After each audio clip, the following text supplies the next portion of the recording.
This is section 1.3 for honors geometry. This section is on distance and midpoint. This video, we're just going to focus on midpoint. That's why it's highlighted in orange there. Couple easy examples just to get us started. In number one, Mr. Lindy scored an 87 and a 93 on two tests. What is his test average? You can pause this video and think about that. Something you should definitely know how to do.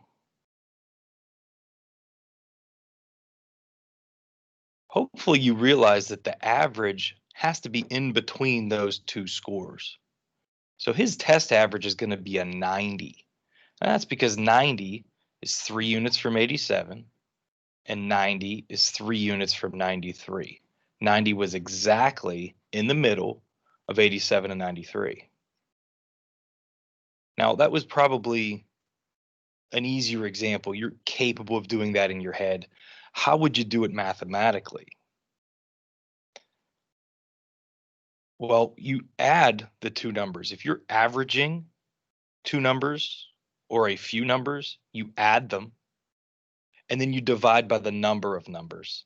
Since there's two numbers, you're going to add 87 and 93, and then you're going to divide by 2. Now, you really need to watch doing this. If you're typing this into the calculator as one operation, it's possible that you could make a mistake. So hopefully you have a calculator in front of you. If you don't, maybe pause the video and get one. I'm going to type into my calculator 87 plus 93, and then I'm going to divide by 2. Now, I already know that the answer is 90. We already talked about that. But when I typed it in my calculator, I got an answer of 133.5. If this ever happens to you, you need to stop and think if your answer is reasonable. How can 133.5 be an average of two numbers that are way smaller than that? It can't be. When you type it into your calculator, you can do it as two separate operations. 87 plus 93, that gives you 180. Divide that by 2. That gives you the correct answer of 90. The mistake that you made if you got 133.5 is you did it all as one operation and you didn't use parentheses. If you want to use one operation, you got to group the 87 and the 93 being added together first and then divide by 2. So you typically group with parentheses. Okay, number 2, same exact type of problem. Mr. Podrosky's fantasy football team scored 140 points in week 1 and 80 points in week 2. On average, how many points has his team scored in the first 2 weeks? Well, you know it's going to be somewhere in between 80 and 140.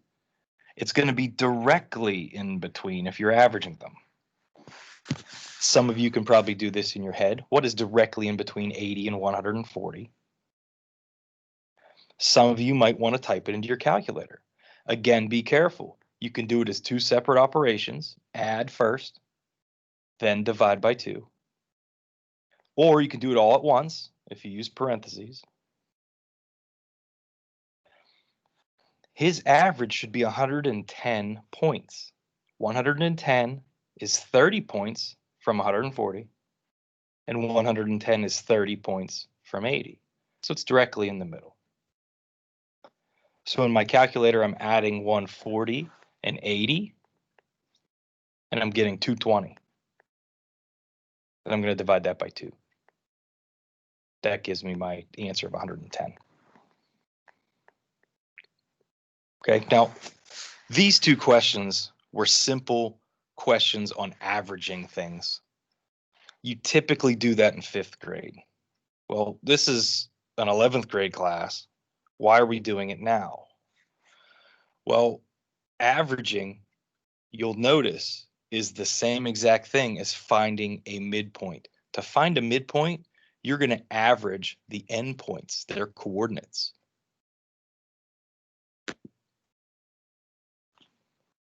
Okay, so let's learn about midpoints and something called bisectors.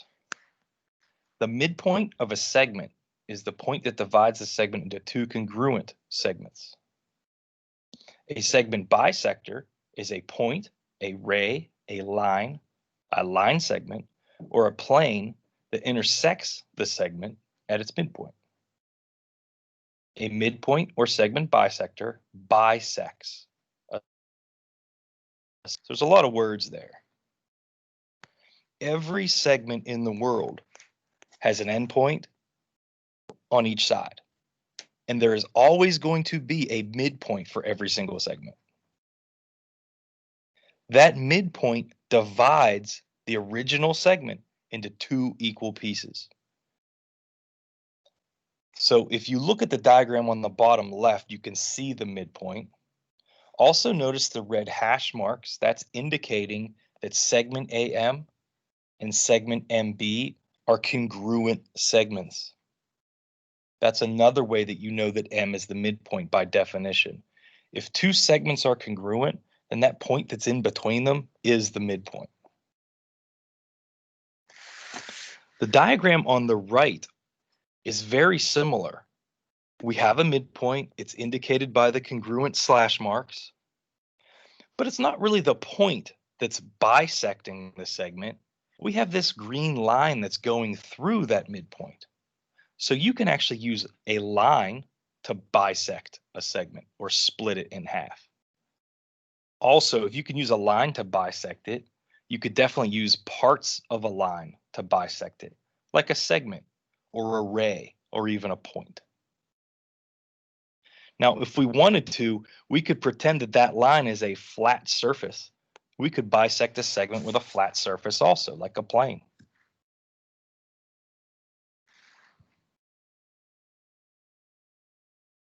Okay, so that word bisect, we're going to use it, thousands of times this year. Bisect just means that it's going to split it in half, split it into equal pieces or congruent pieces. Okay, we'll do one more slide here for this video. These are easy examples. Find the coordinates of the midpoint. So in each example, they give you two ordered pairs. Remember, ordered pairs have an x coordinate and a y coordinate. So for number 3, point A lives at the ordered pair 3, 8. So just to refresh your memory, it's probably been a while. If you put your finger or your pencil at the origin, since the x coordinate is a positive 3, we're going to count 3 to the right. The y coordinate is a positive 8, so we're going to count 8 up. If it was negative, you would have went down on the y coordinate. If it was negative for the x, you would have went left. Okay, so that's why A lives where it lives. Same thing with B. You count 7 to the right and then 8 up. Okay, so points that live in a coordinate plane have an x and a y. So there's your segment. This segment definitely has a midpoint. We need to find it. Now, just putting it on the coordinate plane would be good, but we need its coordinates also. How are you going to find the coordinates of this midpoint? Maybe pause this and think about it for a second.